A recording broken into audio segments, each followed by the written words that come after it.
अलम् अविषयवार्तया नरककोटिबिभत्सया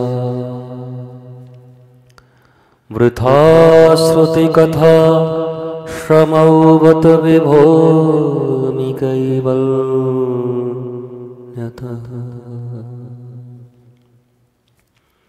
परेश भजनोन्मदा यदि सुकादय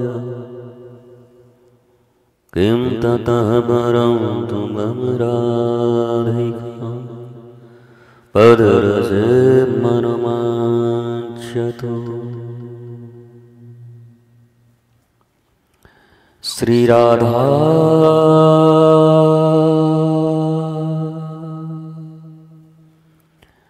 श्री राधा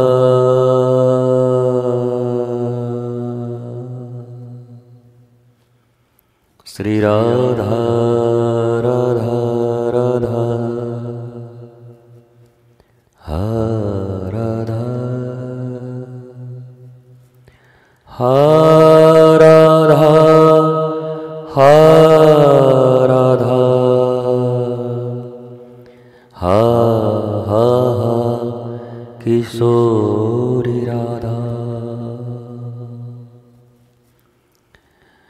राधे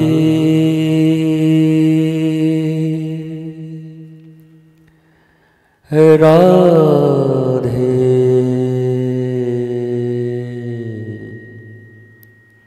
राधे राधे।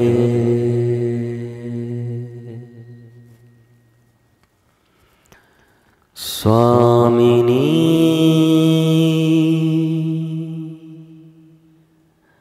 लाडली श्री राधे श्री राधे श्री राधे श्री राधे।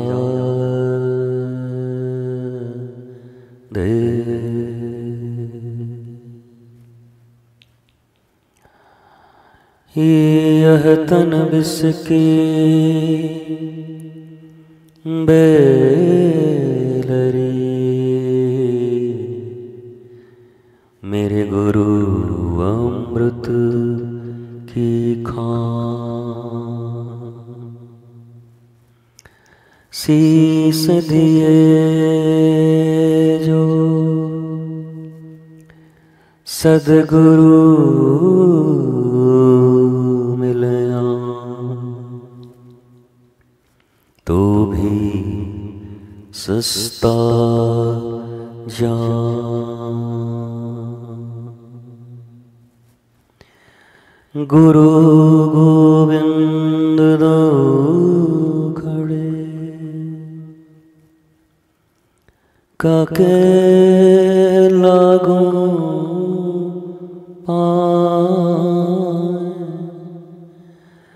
बलिहारी गुरु आपनो जिन गोविंद दियो लखाए। गुरु बिन भवनिधि तरहि न कोय जो विरंची शंकर सम होय।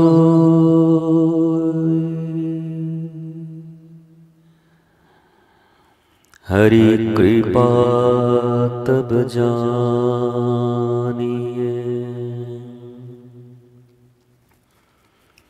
जब दीन मनुज अवतार। गुरु कृपा तब जानिए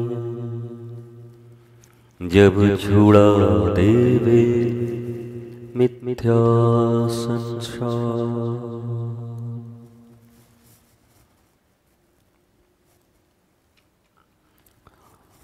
न गुरोरधिकार दुःखं तत्त्वं न गुरोरधिकं तपः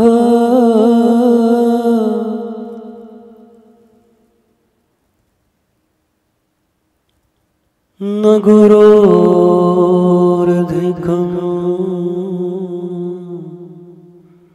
तत्त्वं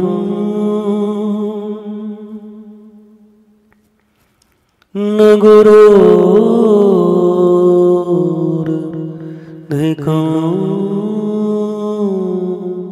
तपः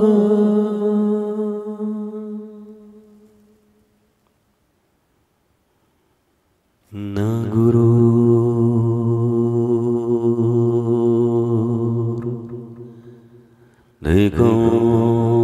तत्त्वं न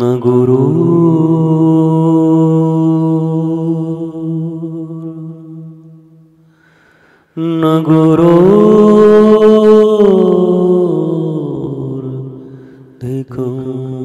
तत्त्वं न गुरोरधिकं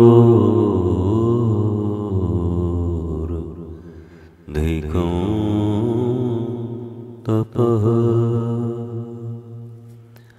तत्त्वज्ञानात् परनास्ति तस्मै श्री गुरुवे नमः तस्मै श्री गुरुवे नमः तस्मै श्री गुरुवे नमः।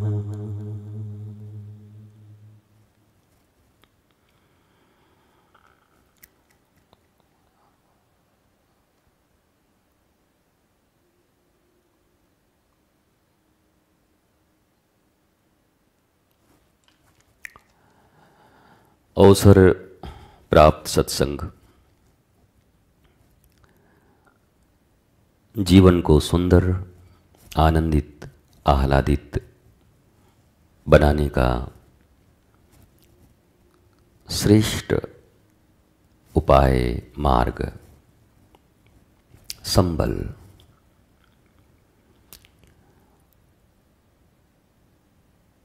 इस जीवन में हम जिस वस्तु को, जिस व्यक्ति को, जिस परिस्थिति को जितना मूल्य देते हैं, हमें प्राप्ति, परिणाम भी उसी अनुरूप ही होती है।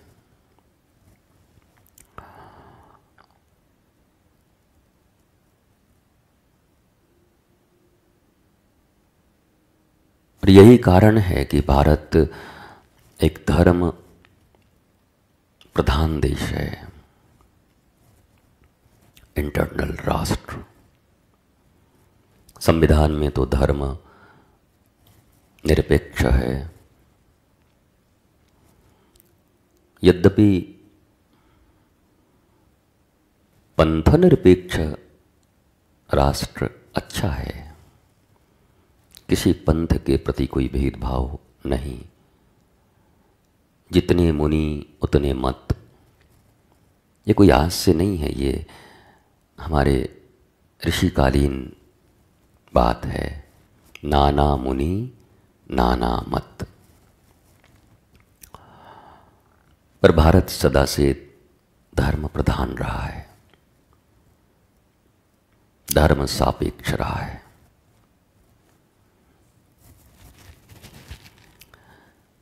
जब धर्म को केवल इंग्लिश के रिलीजन से समझते हैं, तब कठिनाइयां बढ़ती हैं। पर इस पृथ्वी की सबसे प्राचीन भाषा संस्कृत, जब उस दृष्टि से धर्म को देखते हैं तो धर्म जीवन है, प्राण, अमृत, आनंद, नृत्य, मुस्कुराहट। अब इससे कैसे कोई निरपेक्ष हो सकता है? इसलिए भारत राष्ट्र के रूप में सदा धर्म सापेक्ष है।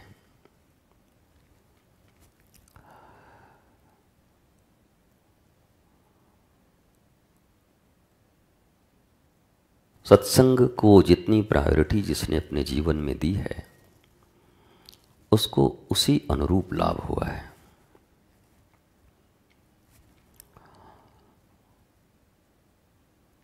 पर सत्संग को जिसने एक धर्म की एक छोटी सी क्रिया, पूजा पाठ, जप तप, नेम, आचार विचार, वैसे ही एक सत्संग भी, तो फिर वो धोखा खाता है।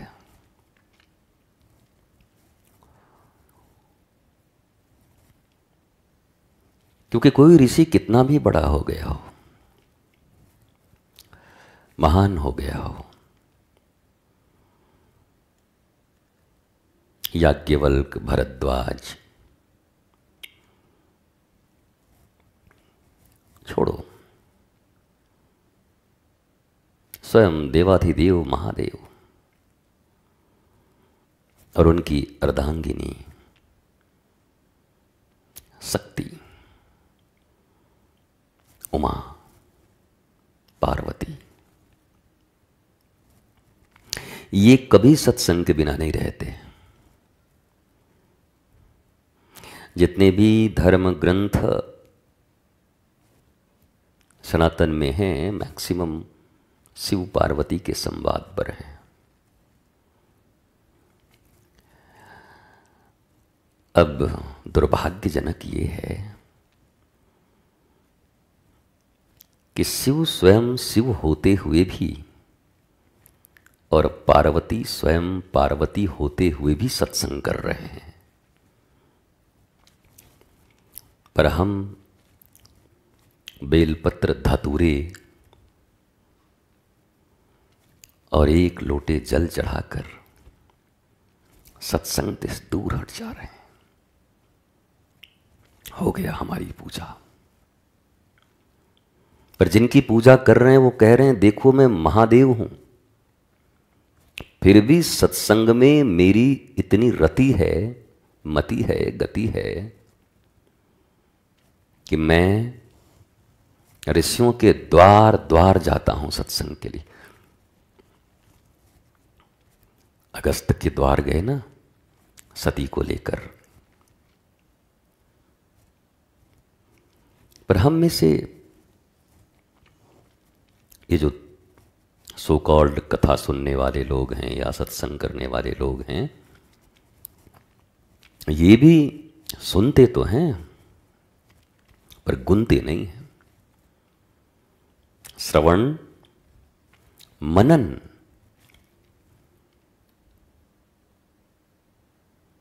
श्रवण मनन, बीज डाल दिया। घर लाना चाहते हो तो उसकी रक्षा भी करनी पड़ेगी, नहीं तो बीज डाले तुम हो, खाएगा कोई और। अपने खेतों की रखवाली कैसे करते हो? सब्जी लगाते हो, इतनी सी छोटी सी बाड़ में कितनी रखवाली करते हो? ये रखवाली ही मनन है। सुनना पहला विषय है, पर यह सुनना सुनना नहीं है जब तक इसके बाद चिंतन और मनन न हो इस पर। और चिंतन और मनन के उपरांत जो नवनीत निकलता है उस पर अगर आचरण न हो, निधिध्यासन, तो यह सत्संग भी just like a TV serial, बस चले जा रहा है। 30 मिनट्स का एक एंटरटेनमेंट। हालांकि एक फायदा है, जो भी देखते या सुनते हैं उसका थोड़ा असर तो विचारों पर पड़ता है। पर विचारों पर असर पड़े और बार बार उसे इग्नोर करें और दूसरी खुराक दें विचारों को, चित्त को, तो फिर यह सुनना असफल हो जाता है। इसलिए सत्संग का सीधा सीधा अर्थ है उस सत्य की संगति जो शिव है और जो सुंदर है। सत्यम शिवम सुंदरम। सत्य का संग, सत्य संग या सत्संग एक ही है।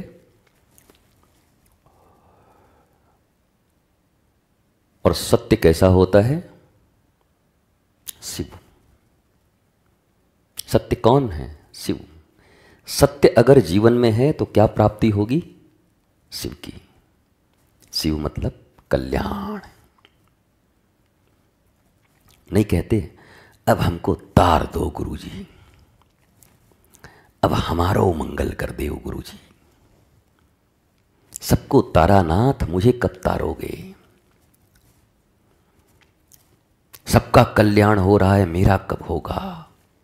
मेरा नंबर कब आएगा?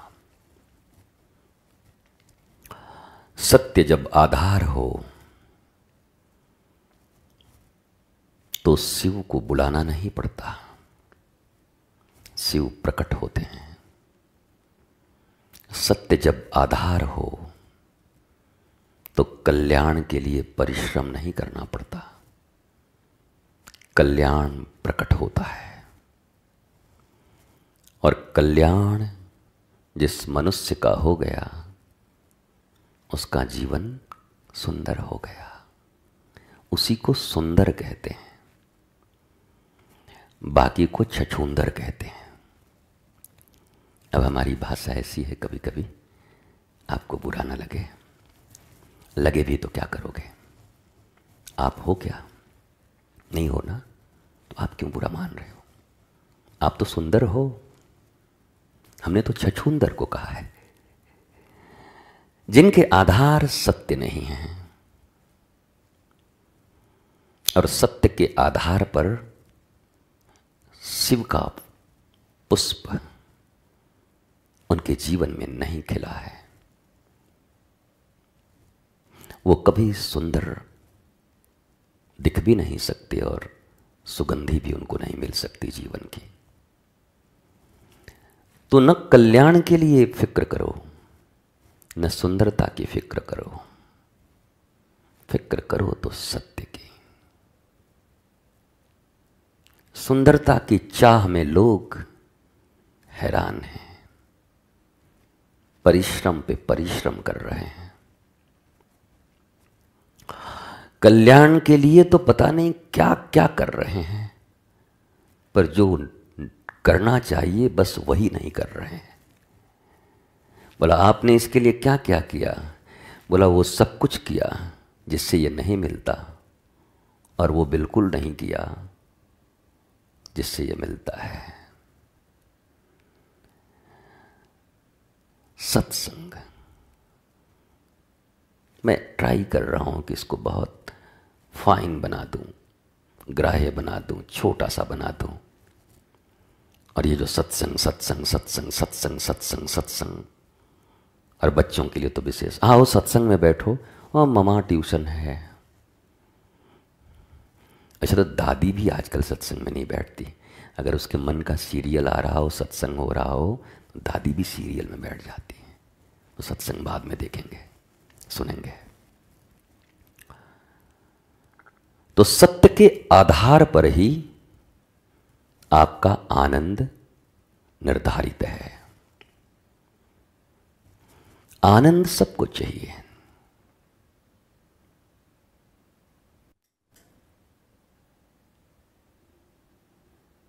असीम सुख सबको चाहिए, आराम सबको चाहिए, सत्य नहीं चाहिए।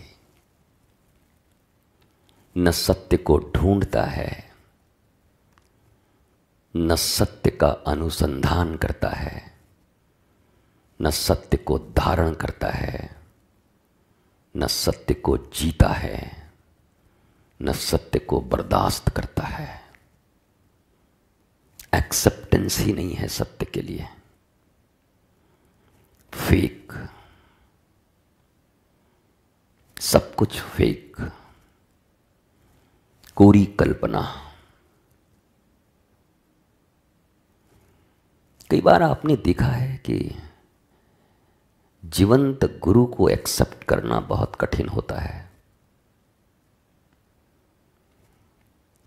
पर उससे दूर रहकर उसके तस्वीर की पूजा करना बहुत आसान होता है, क्योंकि तब तुम्हें सत्य को रिवील करने के लिए, उसका अनुसंधान और उसको स्वीकार करने के लिए कोई प्रत्यक्षतः, जैसे तुम फिजिक में हो वैसे फिजिकली तुम्हारे सामने कोई नहीं होता।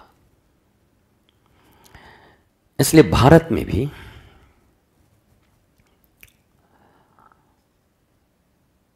जीवंत गुरु की ऐसे पूजा भी तो संभव है, करते हैं, आरती तो करते हैं, चरण पखारते हैं, पर उन्हें सुनते नहीं, उन्हें जीते नहीं, उन्हें अपनाते नहीं। एक जैसे कोई चिप फिट कर दिया हो, गुरुजी हैं प्रणाम कर लो, गुरुजी हैं, अच्छा दंडवत कर लिया, गुरुजी हैं, अरे राम राम राम राम राम राम, गुरुजी हैं। पर इससे क्या होगा?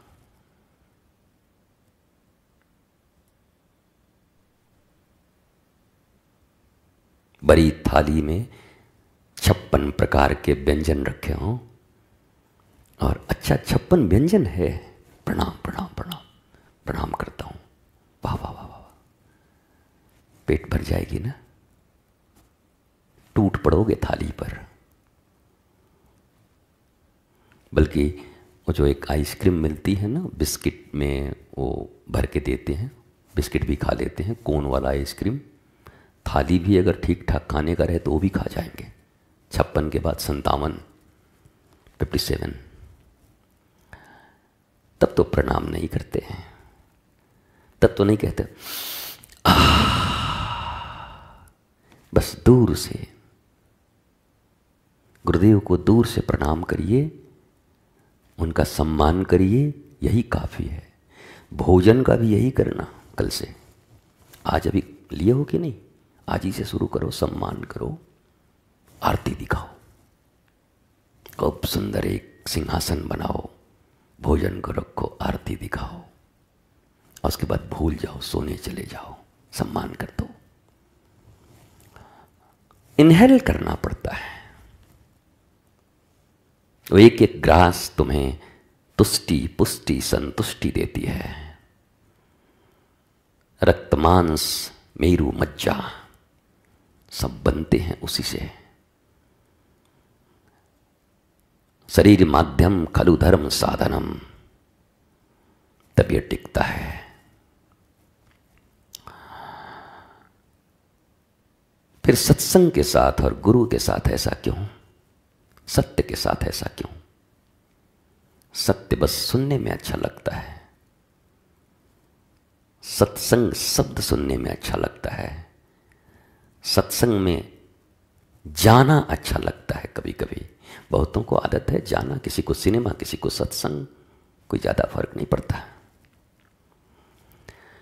अगर आप्यायन करने की क्षमता नहीं है, जिसे मैंने कल कहा था कि मेरे गुरु ने कहा ईश्वर को पाना नहीं अपनाना है, प्राप्ति नहीं आप्ति करनी है, तो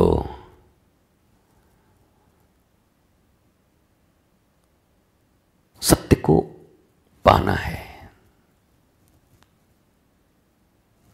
सत्य को अपनाना है।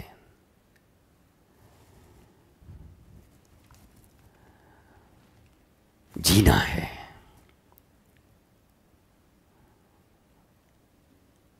और फिर शिव और सुंदर की चिंता नहीं करनी है। जो सत्य पे जीते हैं, सत्य अपनाते हैं, सत्संग में रहते हैं, उनको शिव का चिंतन नहीं करना होता है, शिव उनका चिंतन करते हैं। कबीर के बारे में सुना है आपने?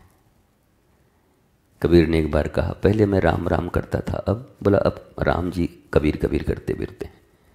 मतलब समझे, अहम भक्त पराधीनो। सत्य को ऐसा जिया, ऐसा अपनाया कि अब आराम, कल्याण उनके पीछे दौड़ती है।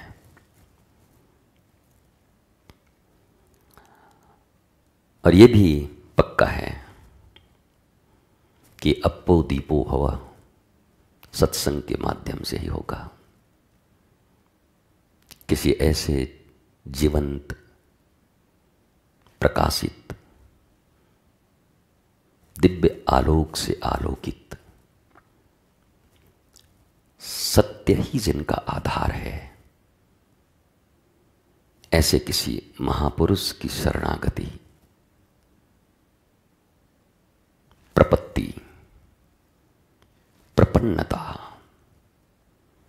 आप्यायन तुम्हें तुम्हारे सत्य से परिचित करा देगा। और एक बार तुम परिचित हुए और अपना लिए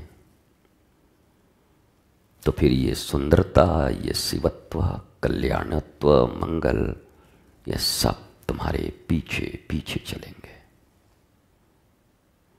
इसलिए आज के बाद कल्याण के लिए ज़्यादा प्रयास मत करना। गुरुजी तनी कल्याण का आशीर्वाद दे दीजिए। कल्याण कोई झोली में रखा है? अंगूर है कि गुच्छे से तोड़ के दे दें? बोलो। भगवान श्री कृष्ण लीला के काल में अपने बच्चों को भी नहीं दिए, अपने बच्चों को नहीं दिए। कल्याण सत्य के नींव पर आधारित है।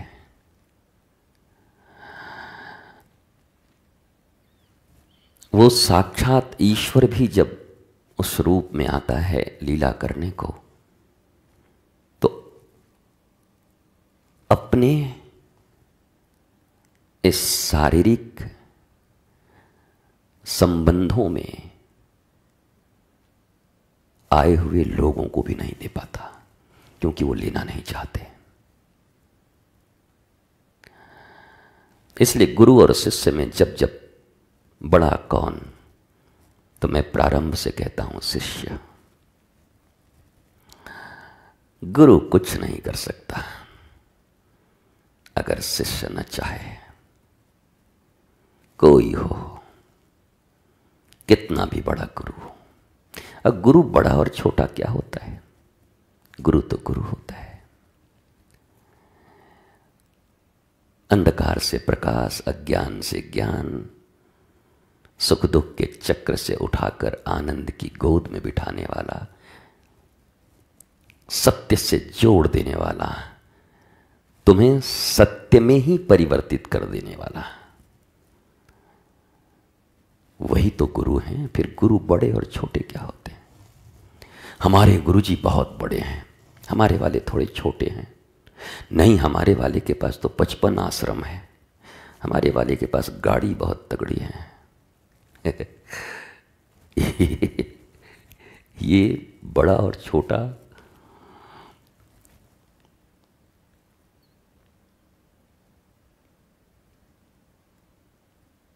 और जाकी रही भावना जैसी, चूंकि तुम जीते ही पैसे से हो, चिंता उसी की करते हो, मित्रता भी उसी से है, शत्रुता भी उसी के कारण से है। तो तुम्हारे लिए तो गुरु और ईश्वर भी, जो ऐश्वर्यशाली धनवान न हो वो तो फिर गुरु होगा भी नहीं।